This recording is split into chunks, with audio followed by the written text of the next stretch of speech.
என்னுடைய பேர் வந்து கேஎம்எஸ் ஹக்கீம் பிரியாணி, திருச்சி.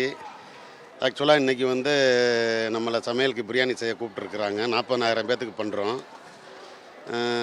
இதில் வந்து ஆக்சுவலாக ஏற்கனவே வந்து நம்ம இளைஞரணி சேலம் மாநாட்டில் நம்ம பண்ணோம்.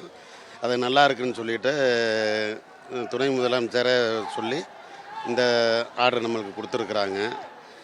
40,000 பேர்த்துக்கு 6,000 கிலோ அரிசியும் 9,000 கிலோ மட்டனும் இதை போட்டிருக்கிறேன்னு. மற்ற பேக்கிங்க்கெலாம் ஒரு 400-500 பேர் வந்து எல்லாமே ரெடி பண்ணிகிட்டு இருக்கிறோம். ஆக்சுவலாக இதில் வந்து நான் 38 வருஷமாக இந்த தொழில் பண்ணிகிட்டு இருக்கிறேங்க.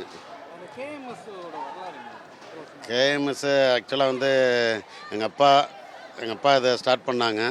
நான் அதை ஒரு வித்தியாசமாக கேட்டுருங்க. அப்பா வந்து முன்னாடி சமையலுக்கு முன்னாடி இந்த லேபர் இதுக்கு இந்த மாதிரி போயிட்டு இருந்தாங்க. இப்போ நம்ம வந்து ஹோட்டல் இதெல்லாம் ஆரம்பிச்சுட்டு இந்த மாதிரி கேட்ரிங் பெரிய லெவலில் அதை பண்ணிகிட்ருக்கிறோம். இன்றைக்கி உள்ள காலத்துக்கு தக்கன நம்ம பண்ணிகிட்ருக்கிறோம். திருச்சி மக்கள்கிட்ட வரவேற்பு பெற்ற பிரியாணி அதாவது ஜீரா சம்பாண்டாலுமே ஆக்சுவலாக வந்து ஜீரா சம்பா பிரியாணினாலுமே திருச்சி அது ஃபேமஸ்ஸு. ஆக்சுவலாக எல்லாருமே அதை லைக் பண்ணுவாங்க.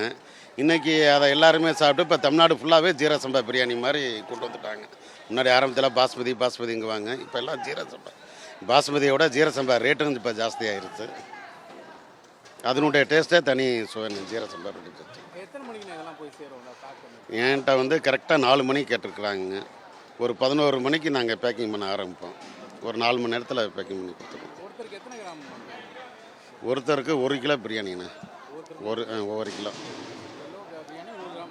ஆமாம், மட்டன் வந்து 150 கிராமு.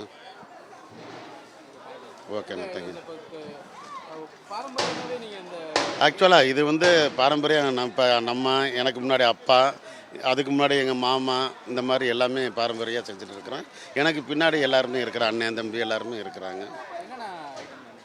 இன்றைக்கி மட்டன் பிரியாணி, அது இல்லாமல் அந்த கட்டா பைங்கன்னு சொல்லுவோம், கத்திரிக்காய், புளி கத்திரிக்காய், அது மட்டும்தான் எல்லாம் பேக்கெட் பண்ணுறதுனால இது போதும்.